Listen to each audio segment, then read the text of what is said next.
Assalamualaikum warahmatullahi wabarakatuh. Yang terhormat Ibu Anissa Alifa Ramadhani, SIMSI, selaku dosen pengampu mata kuliah Ekonomi Moneter, dan rekan-rekan mahasiswa yang berbahagia. Puji syukur marilah kita panjatkan kepada Allah Subhanahu wa Ta'ala yang telah memberikan nikmat dan hidayahnya kepada kita semua, sehingga kita bisa mengikuti perkuliahan pada siang hari ini. Selawat serta salam semoga tetap terlimpahkan kepada junjungan kita Nabi Muhammad SAW. Sebelumnya, perkenalkan nama saya John Akhir Istiqomah sebagai moderator dan Ayunia Citra Ariski sebagai rekan saya. Adapun topik pembahasan presentasi yang akan kita bahas pada pertemuan kali ini yaitu isu dan masalah dalam kebijakan moneter. Marilah presentasi pada siang hari ini kita buka dengan bacaan basmalah. Bismillahirrahmanirrahim. Selanjutnya adalah penyampaian isi materi presentasi. Nah, sebelum kita membahas isu dan masalah dalam kebijakan moneter, alangkah baiknya kita mengerti terlebih dahulu arti dari kebijakan moneter. Kebijakan moneter adalah tindakan yang dilakukan oleh penguasa moneter, yaitu Bank Indonesia, untuk mempengaruhi jumlah yang beredar dan kredit, yang pada akhirnya akan mempengaruhi kegiatan ekonomi masyarakat. Bank Indonesia sebagai bank sentral mempunyai otoritas moneter yang mengatur peredaran uang di masyarakat dan mengatur alokasi uang yang beredar serta mempengaruhi tingkat bunga. Nah, kebijakan moneter bertujuan untuk mencapai stabilisasi ekonomi.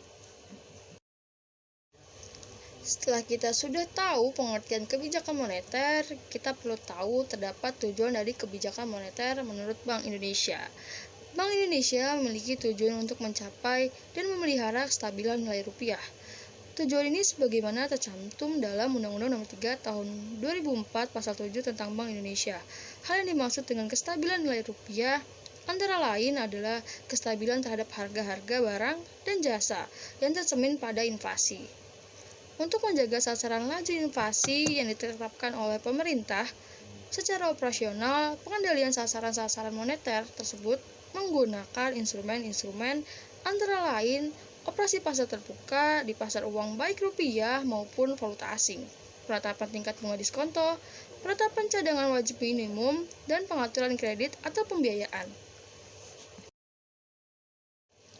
Selanjutnya terdapat jenis-jenis kebijakan moneter. Pengaturan jumlah uang yang beredar pada masyarakat diatur dengan cara menambah atau mengurangi jumlah uang yang beredar. Kebijakan moneter dapat digolongkan menjadi dua, yaitu yang pertama kebijakan moneter ekspansif.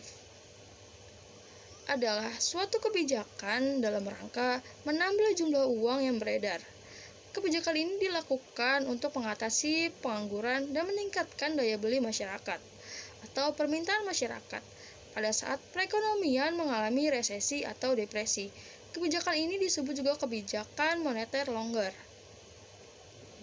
Nomor 2, kebijakan moneter kontraktif adalah suatu kebijakan dalam rangka mengurangi jumlah uang yang beredar. Kebijakan ini dilakukan pada saat perekonomian mengalami inflasi, disebut juga dengan kebijakan uang ketat. Selanjutnya, mengenai masalah-masalah kebijakan moneter. Masalah yang pertama menyangkut pilihan mengenai apa yang sebaiknya dijadikan sebagai sasaran antara atau intermediate target bagi kebijakan moneter. Di sini ada pilihan antara tingkat bunga atau jumlah uang yang beredar sebagai sasaran tersebut. Masalah yang kedua berkaitan dengan pilihan mengenai konsep uang beredar, yang mana yang paling baik sebagai sasaran. Seandainya dalam keadaan tertentu, jawabannya untuk masalah pertama di atas adalah menggunakan uang beredar sebagai sasaran antara. Nah, masalah yang ketiga adalah mengenai pilihan apakah kebijakan moneter perlu dilaksanakan secara aktif atau disebut discretionary monetary policy atau lebih bersifat otomatis dengan mengikuti saja aturan-aturan umum tertentu, disebut monetary rule. Masalah keempat berkaitan dengan perkembangan penting baru-baru ini di dalam teori kebijakan moneter dan kebijakan ekonomi makro pada umumnya. Perkembangan ini berkaitan dengan peranan dari psikologi dan reaksi masyarakat dalam proses pelaksanaan kebijakan moneter. Apabila masyarakat bukan lagi objek kebijakan yang pasif, tapi merupakan pemain yang mempunyai sikap dan harapan serta reaksi yang rasional dalam menghadapi pelaksanaan suatu kebijakan. Maka bagaimana kebijakan seharusnya dirumuskan? Masalah ini terkait dengan timbulnya aliran baru dalam teori ekonomi makro yang disebut aliran harapan rasional atau rational expectation. Tingkat bunga atau uang beredar, sasaran akhir jangka pendek baik dari kebijakan moneter maupun fiskal adalah menjaga keseimbangan dari perekonomian, yaitu agar tercipta inflasi yang rendah, tingkat kegiatan ekonomi produksi yang tinggi, serta neraca pembayaran yang seimbang. Dalam usaha pencapaian sasaran akhir tersebut, kebijakan moneter dengan pengaruhnya pada ketiga aspek sasaran akhir tersebut adalah panjang, sehingga akan sangat terlambat seandainya terjadi kesalahan kebijakan. Dan kebijakan itu hanya bisa diubah setelah hasil akhir telah diamati. Tingkat suku bunga yang stabil menunjukkan bahwa situasi pasar uang adalah tenang dan bahwa ada keseimbangan antara permintaan dan penawaran. Oleh sebab itu, memelihara kestabilan tingkat bunga bukan berarti bunga pada tingkat tertentu. Selanjutnya membahas tentang inflasi, salah satu peristiwa moneter yang sangat penting dan yang dijumpai di hampir semua negara di dunia. Definisi singkat mengenai inflasi adalah kecenderungan dari harga-harga untuk menaikkan harga secara umum dan terus-menerus. Kecenderungan kenaikan harga terjadi karena adanya musiman dan adanya hari-hari besar atau yang terjadi sekali saja. Kenaikan semacam ini dianggap sebagai masalah atau penyakit ekonomi. Perkataan kecenderungan dalam definisi inflasi perlu digarisbawahi. Kalau seandainya harga-harga dari sebagian besar barang diatur atau ditentukan oleh pemerintah, maka harga yang dicatat oleh Biro Statistik mungkin tidak akan menunjukkan kenaikan-kenaikan apapun, karena yang dicatat adalah harga resmi pemerintah. Yang selanjutnya, kerangka umum kebijakan moneter. Kerangka yang umum dipergunakan dalam membahas kebijakan moneter, meliputi target, indikator, dan instrumen kebijakan moneter. Nah, teman-teman, untuk materi kerangka umum kebijakan moneter akan disampaikan oleh rekan saya, yaitu Ainia Citra Rizky. Waktu dan layar saya persilahkan. Baik Junan, terima kasih atas kesempatannya. Selanjutnya saya akan melanjutkan pembahasan yang tadi terkait kerangka umum kebijakan moneter.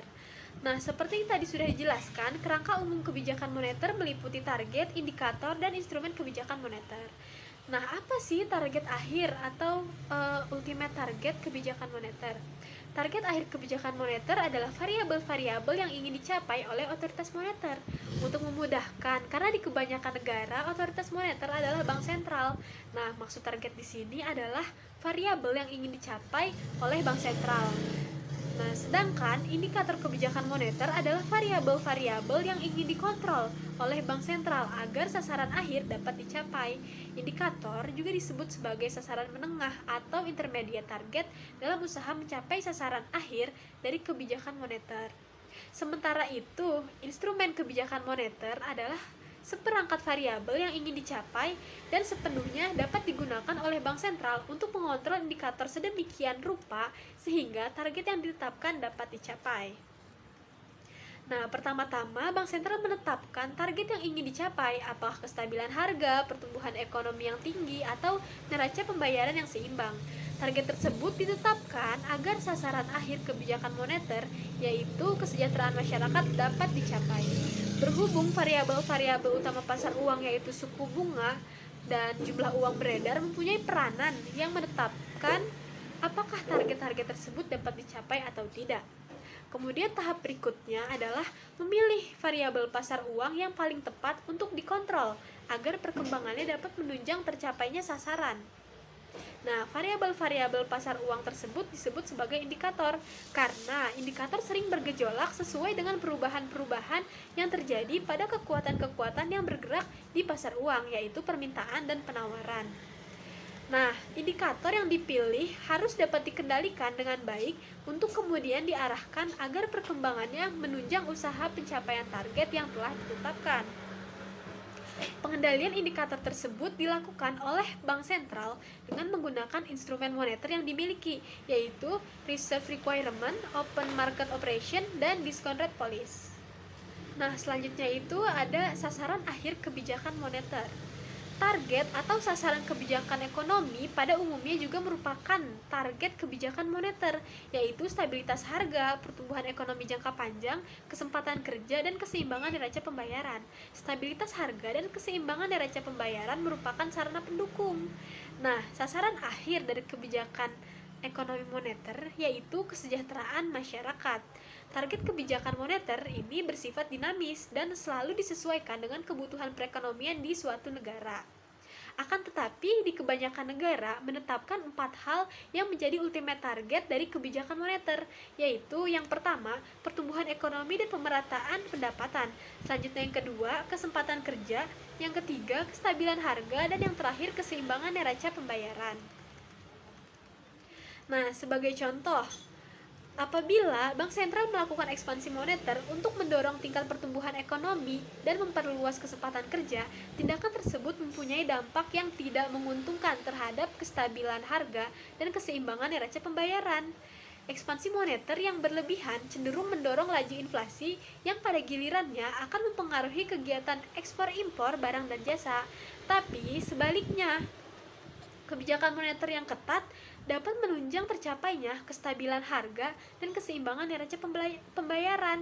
Namun, kebijakan tersebut akan mendorong kenaikan suku bunga yang pada gilirannya akan menghambat investasi dan produksi, yang akan mengakibatkan rendahnya pertumbuhan ekonomi dan meluasnya tingkat pengangguran. Dalam teori ekonomi ini dikenal dengan trade-off antara inflasi dan pertumbuhan ekonomi. Nah, oleh karena itu, dalam menetapkan kebijakan moneter, Bank Sentral dihadapkan pada dua pilihan. Nah, pilihan yang pertama, Bank Sentral dapat memilih salah satu sasaran untuk dicapai secara optimal dan mengabaikan sasaran lainnya. Misalnya, memilih tingkat pertumbuhan ekonomi yang tinggi dengan mengabaikan tingkat inflasi. Sedangkan untuk pilihan yang kedua, Bank Sentral memilih pencapaian semua sasaran secara serempak, tetapi tidak ada satupun yang dicapai dengan optimal. Nah, misalnya menginginkan pertumbuhan yang tidak begitu tinggi demi tetap terpeliharanya tingkat inflasi yang masih dapat ditoleransi. Nah, selanjutnya ini ada indikator atau sasaran antara kebijakan moneter.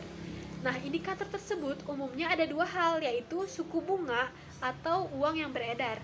Kedua variabel tersebut memiliki dua fungsi, yaitu sebagai sasaran menengah dan indikator. Kedua variabel tersebut digunakan sebagai sasaran antara karena merupakan variabel yang akan dicapai terlebih dahulu agar sasaran kebijakan moneter dapat dicapai. Nah, tapi sedangkan dalam pelaksanaannya, kedua variabel tersebut bertindak sebagai indikator karena memberi petunjuk tentang arah perkembangan moneter. Nah, di sini kita akan membahas terlebih dahulu indikator yang pertama, yaitu tingkat suku bunga. Kebijakan moneter yang menggunakan suku bunga sebagai sasaran antara akan menetapkan tingkat suku bunga yang ideal untuk mendorong kegiatan investasi. Tapi apabila suku bunga menunjukkan kenaikan melampaui angka yang ditetapkan, maka Bank Sentral akan segera melakukan ekspansi moneter agar suku bunga turun sampai pada tingkat yang ditetapkan tersebut.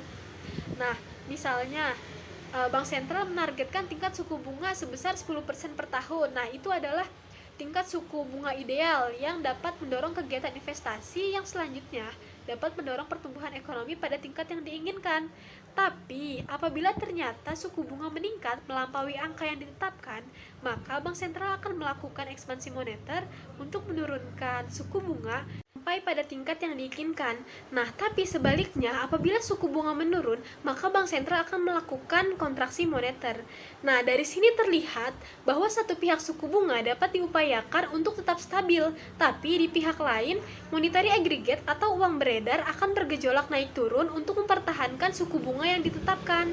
Bergejolaknya besaran moneter ini dapat mengakibatkan terganggunya kestabilan harga. Nah, selanjutnya itu kita akan membahas indikator uang beredar atau monetary aggregate. Kebijakan moneter yang menggunakan monetary aggregate atau uang beredar sebagai sasaran menengah mempunyai dampak positif, yaitu berupa tingkat harga yang stabil.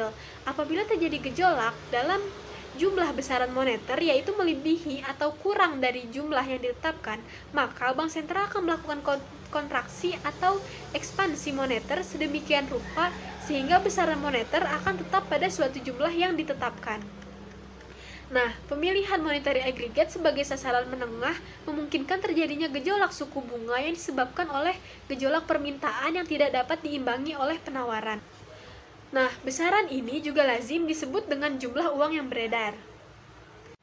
Nah, misalnya, Bank Sentral menargetkan penambahan uang beredar adalah 10% per tahun sebagai angka yang ideal untuk mencapai tingkat pertumbuhan ekonomi yang diinginkan dengan tingkat inflasi tertentu.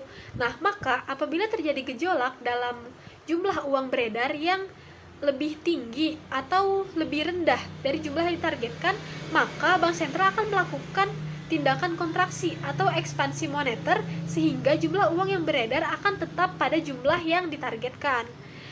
Nah, dari uraian di atas dapat kita lihat apabila suku bunga dipilih sebagai sasaran antara, maka uang beredar akan bergejolak untuk mempertahankan suku bunga yang ditetapkan. Tapi sebaliknya, apabila jumlah uang beredar yang dipilih sebagai sasaran antara, maka suku bunga dapat bergejolak sesuai dengan kekuatan pasar.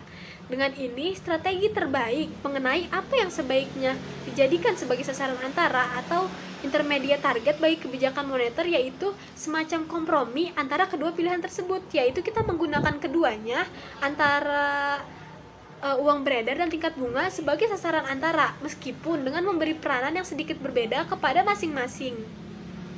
Nah, adapun caranya adalah dengan menentukan tingkat bunga maksimum dan tingkat bunga minimum sebagai sasaran untuk suatu periode, dan sekaligus juga menentukan laju pertumbuhan maksimum dan minimum bagi uang beredar yaitu M1 atau M2 sebagai sasaran kita untuk periode yang sama.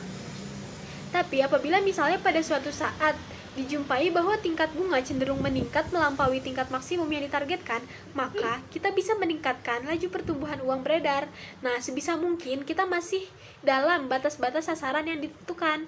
Tetapi apabila tidak mungkin, maka sasaran uang beredar tersebut bisa diubah sesuai dengan tuntutan keadaan. Atau misalnya apabila dengan mempertahankan tingkat bunga dan sasaran uang beredar pada interval yang ditargetkan, nah kita jumpai bahwa perekonomian kita mengalami kelesuan atau resesi, maka kita bisa meninjau kembali nih sasaran tingkat bunga yaitu diturunkan maupun sasaran uang beredar kita naikkan. Nah, sehingga dapat perangsang kegiatan ekonomi. Jadi, inti dari strategi ini adalah bahwa kita menggunakan kedua sasaran tersebut secara bersama-sama dan secara fleksibel sesuai dengan tuntutan keadaan. Baik, sekian pembahasan dari saya. Selanjutnya saya kembalikan ke moderator. Terima kasih Aina Citra Rizky, presentasi selesai. Selanjutnya yaitu sesi tanya jawab. Pada sesi kali ini, pertanyaan dibatasi hanya 5 orang. Bagi yang ingin bertanya, silakan chat kolom komentar di bawah video kami dan akan kelompok kami jawab di kolom komentar juga. Demikian kegiatan presentasi pada siang hari ini. Saya selaku moderator meminta maaf atas segala kesalahan. Marilah kita tutup kegiatan presentasi siang hari ini dari kelompok 9 dengan membaca hamdalah. Alhamdulillah.